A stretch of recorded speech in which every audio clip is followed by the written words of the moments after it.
So just as we gained back one fantasy superstar, we've potentially lost another with a report from Adam Schefter that Antonio Brown is expected to be suspended by the Raiders. As of this taping, we don't know how long the suspension might be, but if you were in the Antonio Brown business, it is decidedly not booming. But your business can still be salvaged. How about some Tyrell Williams? He now becomes the clear number one wide receiver if Brown is out of the picture. Williams available in more than 40% of ESPN leagues. See if he is in yours right now, okay? You're back? Great. Now go look for this guy, Darren Waller. I've been singing his praises all offseason, and that was before I got this new verse to sing about how Antonio Brown might not be playing. Waller, 6'6", 256 pounds, and fast as hell. He's going to see a big uptick in targets without Brown. He moves all the way up to tight end 10 for me in week 1. And he's available in 80% of ESPN leagues. Insane. Go get him. Oh, and while you're there, maybe even grab you some Hunter Renfrow. It's not hard. He's very little. He'll fit in the palm of your hand. And he's available in 95% of leagues. 95! This is a guy who might get bunches of targets with Antonio Brown out of the picture. If you're in a deeper league, certainly look at Hunter Renfrow. Because as the Raiders are finding out, it's pretty hard to count on Antonio Brown.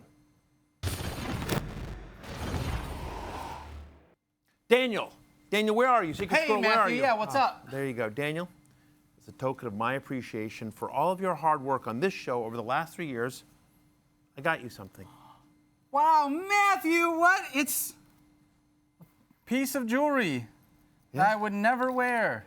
Wow, it's exactly what I would never ask for. Thank you so much. 3 years, buddy. Yeah, well, look inside of it. Check the message. I left. It's really special. Check what I wrote for you. Okay. Just go ahead. Open it up. Oh, it says Tyler. I don't get it. It's a fantasy tip for week 1, Daniel. I got you a fantasy tip. It's a Tyler Lockett. He's on the love list for me this week. Oh, yeah. Yeah, totally. Yeah. Oh, super cool. God, look. I wish I could give all of you Tyler Locketts this week because with other Seahawks wideouts banged up, Doug Baldwin retired, I expect a heavy target share for Tyler Lockett. Remember, when Baldwin was off the field last year, Lockett targeted on over 23% of routes, and this week he faces a Bengals defense who in 2018 ranked in the bottom 10 of the league in deep receptions and deep touchdown receptions allowed. That bodes well for Lockett, who had the second most deep receiving touchdowns last year. Tyler Lockett, my wide receiver 13 this week. Now for another wide receiver I love in week 1, Will Fuller. Matthew. That's right. Yeah. I also got you a gift for your work on this show. It's a cup full of liquid. Like Will Fuller. Get it? I do. I was able to process that. How about you drink it right now, Matthew? Well, sure, Daniel. Why not? All right. I'd be happy to. All right. Okay. Just let me, before I can, I just want to tell people why I love Will Fuller this week, okay? This week, Fuller faces a Saints defense who last year allowed the most deep receptions and deep receiving yards in the league. And for Fuller, that means fantasy points, Secret Squirrel. Remember, over 55% of his points from Deshaun Watson have come via the deep pass.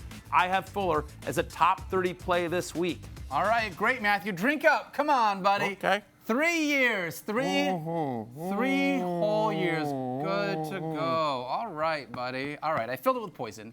You give bad gifts and I hate you. Yep. All right, and let's move on. Some deeper pass catchers I love this week in week 1.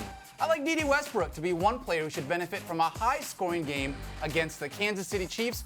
Also like Darren Waller, I've been talking him up all offseason to take advantage of a Broncos defense who struggled against tight ends in 2018.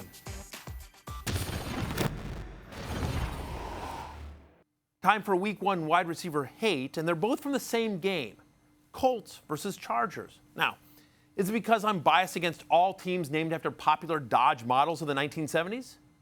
Maybe a little. Things from the 70s can kind of trigger me. Let's just say it wasn't always the best decade for your old friend Matty B. But I actually have legit reasons to be down on some of the players in this game.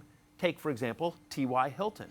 Hilton faces a Chargers defense who in 2018 allowed the 5th fewest fantasy points to opposing wide receivers. I expect a shadow from Casey Hayward, and with a game being played in LA, it's worth noting that last year, Hilton averaged 28% fewer fantasy points on the road than at home, right?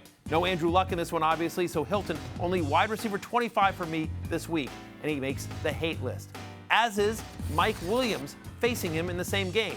Similar to Hilton, Williams is also facing an elite secondary. Last year, the Colts allowed the third fewest fantasy points to opposing wide receivers, and while Williams did snag 10 touchdowns a year ago, Indy actually allowed the fourth fewest red zone drives in 2018.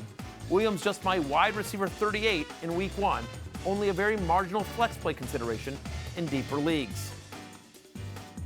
Thank you for watching ESPN on YouTube. For more sports and analysis, download the ESPN app, and for live streaming sports and premium content, subscribe to ESPN Plus.